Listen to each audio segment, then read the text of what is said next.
Hello dear students. इससे पहले वाले वीडियो में अपन ने देखा था वृषण की संरचना, वृषण के द्वारा स्रावित हार्मोन और उनके कार्य। आज के वीडियो में अंडाशय की संरचना, उसके द्वारा कौन कौन से हार्मोन स्रावित किए जाते हैं, उनके क्या कार्य है और अंडाशय की क्या संरचना होती है, इसके बारे में अध्ययन करेंगे। प्रत्येक मादा प्राणी में एक जोड़ी अंडाशय पाए जाते हैं जो कि उदर गुहा में स्थित होते हैं। यह अंडाशय एक लेयर पाई जाती है, मीजोबैरियम नामक संरचना पाई जाती है, जिससे इसका निर्माण होता है।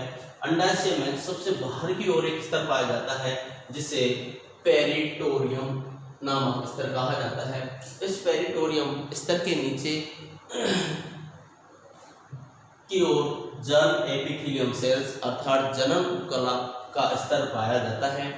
इस जनन उपकला स्तर के नीचे की ओर अंडाशय दो भागों में विभक्त होता है। कितने भागों में विभक्त होता है? दो भागों में विभक्त होता है।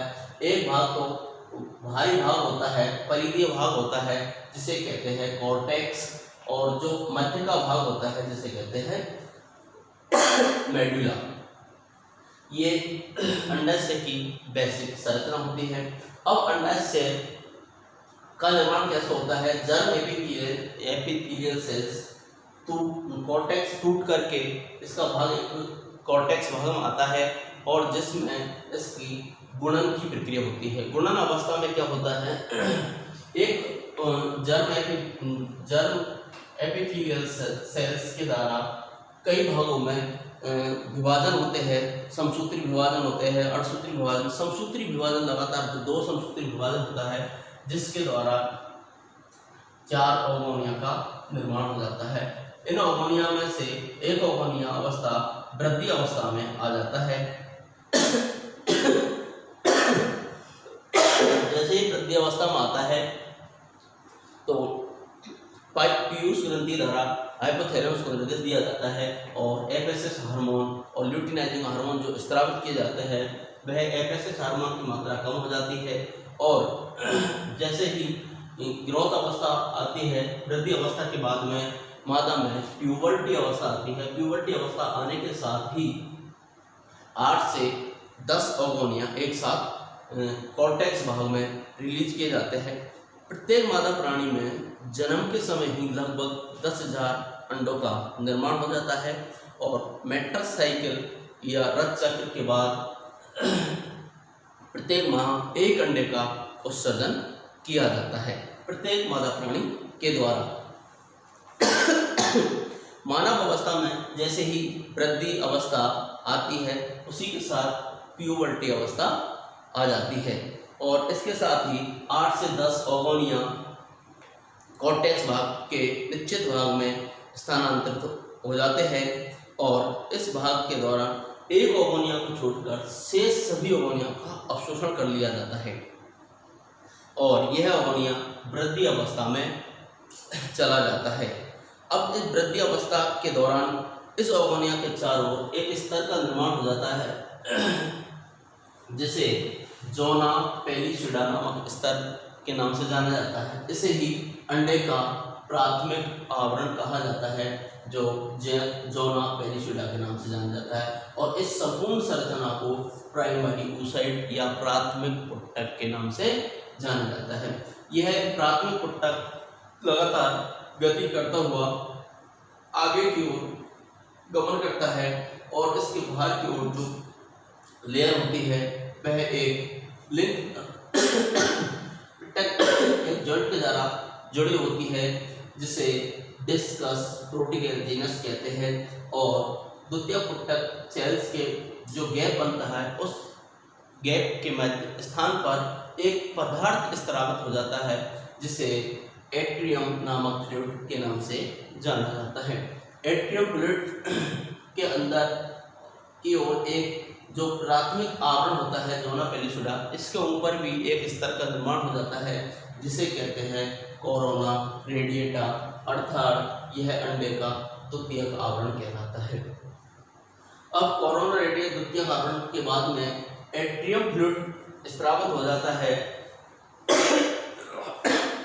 ग्राफियन फॉलिकल, ग्राफियन जिसे ग्राफियन फॉलिकल के नाम से जाना जाता है। अब ग्राफियन फॉलिकल्स अंडाणु के कॉर्टेक्स भाग में गति करता हुआ अंडाशय की दीवार के पास पहुंच जाता है। गति करता हुआ कहाँ? यहाँ अंडाशय की दीवार के पास आ जाता है। इसके फट जाने से एट्रिटियम फ्लूइड, सीलोम एट्रिटियम फ्लूइड के साथ प्राइमरी oocytes होता है, ये यहाँ तक प्राइमरी oocytes कहलाता है। प्राइमरी oocytes मादा में MC अर्थात मेटासाइकिल के 14वें दिन इसका क्या हो जाता है? अंडोत्सर्ग हो जाता है। क्या हो जाता है? अंडोत्सर्ग हो जाता है और यह अंडाणु के रूप में सीलोम में आ जाता है अर्थात अंडवाहिनी में आ जाता है, जिसे सेकेंडरी oocytes के नाम से जाना जाता है।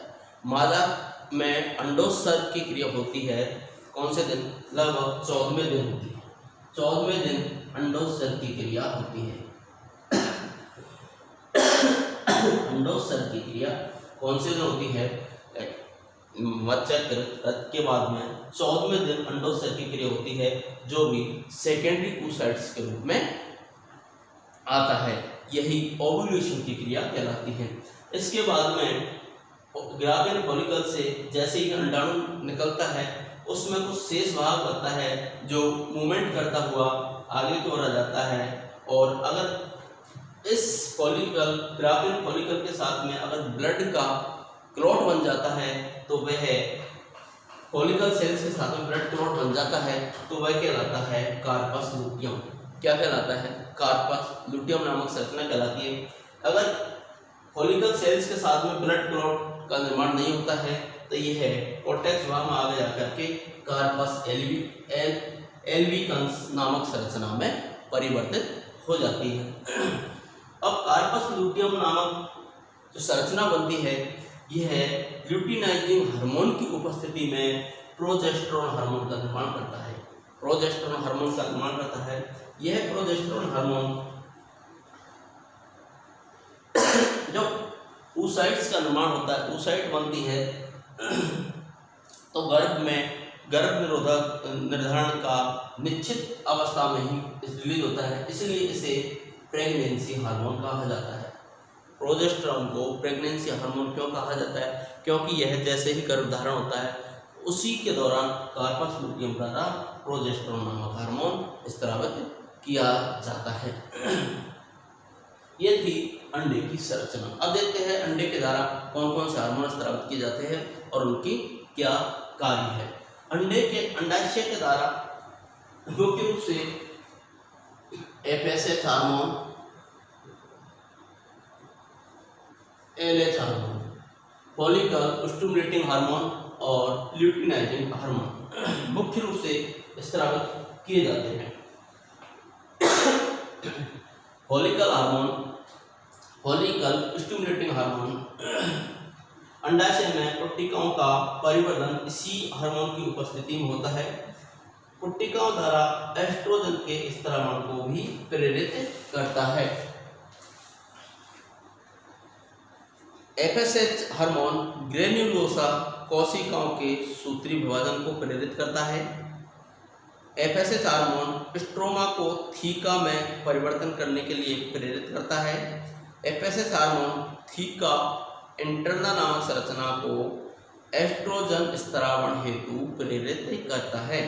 शुक्र जनन, अंड जनन एवं अंड निक्षेपण की क्रिया को प्रभावित करने का कार्य कौन करता है?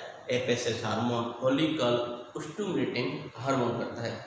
दूसरा है ल्यूटिनाइजिंग हार्मोन। यह हार्मोन अंडाशय में ल्यूटिनी भवन प्रक्रिया को प्रेरित करता है।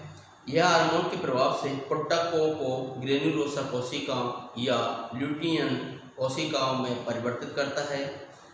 ल्यूटिनाइजिंग हार्मोन अंडोत्सर्ग को प्रेरित करने का कार्य करता है। ल्यूटिनाइजिंग हार्मोन के नियंत्रण में कार्पस लूटियम निर्मित होता है और वह बना रहता है। अगर ल्यूटिनाइजिंग हार्मोन नहीं होगा तो यह कार्पस लूटियम का निर्माण नहीं होगा। कार्पस लूटियम का निर्माण नहीं होगा तो प्रोजेस्टेरोन हार्मोन या जिसे प्रेगनेंसी हार्मोन कहते हैं उसका निर्माण भी नहीं होगा। दूसरा है गोनाडोट्रोपिक मोचक हार्मोन। इस प्रकार अंडाशय के द्वारा जो संरचना होती है, कैसे उसमें अंडाणु का निर्माण होता है, कैसे अंडोत्सर्ग की क्रिया होती है, कौन कौन से हार्मोन स्राव किए जाते हैं, FSH, LH, और मुख्य एक और होता है गोनाडोट्रोपिक हार्मोन। गोनाडोट्रोपिक हार्मोन यह भी अंडाशय द्वारा ही स्रावित किया जाता है। हाइपोथैलेमस में उपस्थित तंत्रिका स्रावी कोशिकाओं द्वारा स्रावित गोनाडोट्रोपिक मोचक हार्मोन पीयूष ग्रंथि द्वारा गोनाडोट्रोपिन का स्रावन को प्रेरित करने का कार्य करता है। Thank you.